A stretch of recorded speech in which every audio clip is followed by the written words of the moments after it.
All right, guys. So Joe Mixon was back today at training camp, but he refused to talk to the media.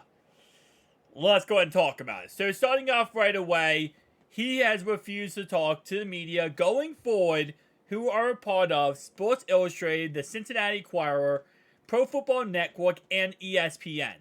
As he said, it's not happening. Mixon says, citing behavior he seems disrespectful, and he's not going to be answering questions from any of these outlets moving forward. Now, you might say, well, why is this going on? What happened? How was it disrespectful? He responded with saying, you know how. As he retreated into the team's locker room, he returned to one of the team's ping pong table a few minutes later. My guess is, again, like a lot of outlets actually did, and I try my best on this channel to keep as neutral as possible and, keep reiterating the point that you're innocent until proven guilty. My guess is that it really is how they portrayed him during this trial. And a lot of news outlets, / media sources, they just run with headlines to try to get clicks and views, and they don't keep anything honest and real. It's sad, but that's just how the media is nowadays. So if someone is being accused of something, a lot of media will kind of cover it like he did it, right? Like he actually, is guilty of it, and now he's fighting the case to say he's not. Instead, it's the opposite, and he's innocent, and he is fighting the case, or he's not fighting the case, the other side is fighting the case to prove that he did it. So it's just an absolute media issue. That's why I've said many times, I don't like analysts, I don't like the media, because they don't portray news in the correct way. They have a little spin to it to get you interested in and looking at it, and also because they know if they go a little spin to it, then you're going to talk about it to people. And that's going to get them more clicks, more views, more publicity.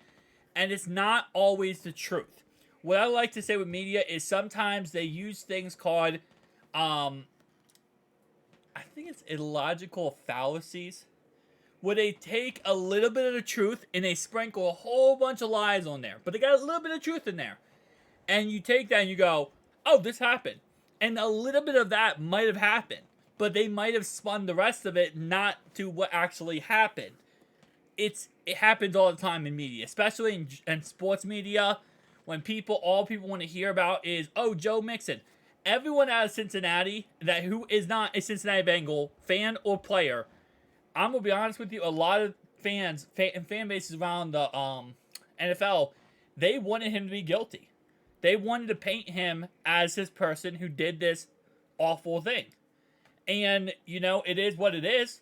But at the end of the day, he wasn't guilty. He was found innocent.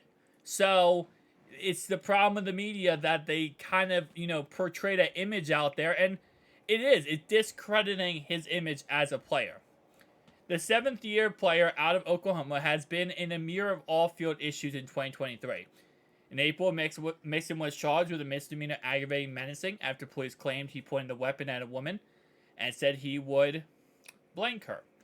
Last week, Hamilton County Court Judge Glenn Bender ruled Mixon not guilty, saying city prosecutors failed to prove the case beyond a reasonable doubt. Which, again, because their only evidence said, oh yeah, your car and his car are exactly next to each other, and then Joe Mixon drove away pretty fast. That was their case. And her claim was that he pointed a weapon at her, but there was no actual proof of it. She couldn't describe the weapon. She claimed she wasn't scared. She claimed she told him, if you point that at me, you better use it. And she could not describe the weapon either. And they went to his house, looked at all his weapons, and none of them would have been a weapon you would have had in a car like that. A smaller one. You know what I'm saying? Can't say in the video, okay? YouTube's very strict with this kind of stuff. But a smaller one. I know a lot of guys that watch my channel. You're from Cincinnati, okay? You probably have like 17 of them, okay? But nonetheless, though, that he didn't have one of those. So, again, like I said, I know you can technically bring anything in a car, but usually in the situation that is being described, it would be a smaller one. Nonetheless, though, again, he did go ahead and get found not guilty there. He also is facing a lawsuit after a teenager who formerly his next door neighbor was hit in the foot while playing with Nerf guns. Mixon was not a suspect in the criminal investigation, other than being charged, including one individual with a court of felony assault.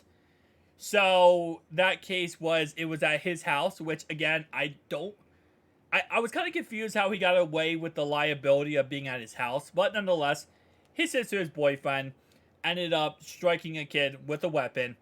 And of course, it actually went into the kid's foot. The kid was okay in the end, which thankfully awesome to hear. His sister's boyfriend got charged for that. Mixon was not home.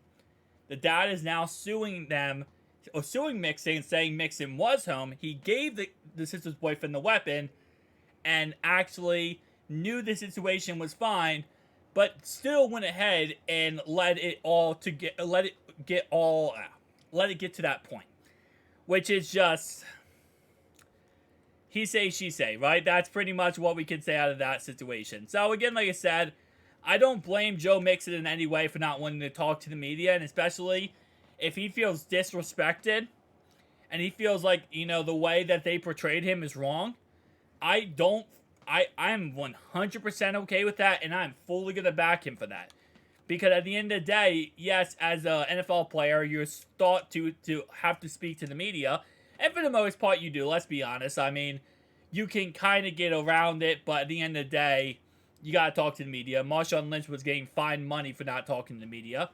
But as long as you're talking particular people in the media, as long as you're talking to somebody in the media, I think the NFL rule is you're kind of good. Like, there's actually not a bad, you don't get in trouble as long as you're at least talking to somebody. So I think he's in the clear when it comes to, like, any type of fines or any type of other problems. But, I do respect him that he is taking a stance in this concept of, like, he's not going to accept how the media is portraying him. And I think that's a really good look on his part. Now, for the media, ESPN, Pro Football Network, Cincinnati Enquirer, Sports Illustrated, will they come out with a statement and apologize? No, they can't. If they come out with a statement and apologize, all they're going to do is look like they misrepresented something, they got a story wrong, and it would have been a whole entire worst case scenario, right? So it's definitely one of the situations where I think eventually Joe would just be like, whatever, I don't care, I'll talk to you guys again. But for the foreseeable future, it's not happening. And I respect Joe for that, because I think, he has the right to not talk to certain people. He doesn't want to talk to certain people if they're not portraying him correctly in the media. Guys, tell me down below your thoughts and opinions, though. Remember, I will be live on Saturday, breaking down the final preseason game. Peace out.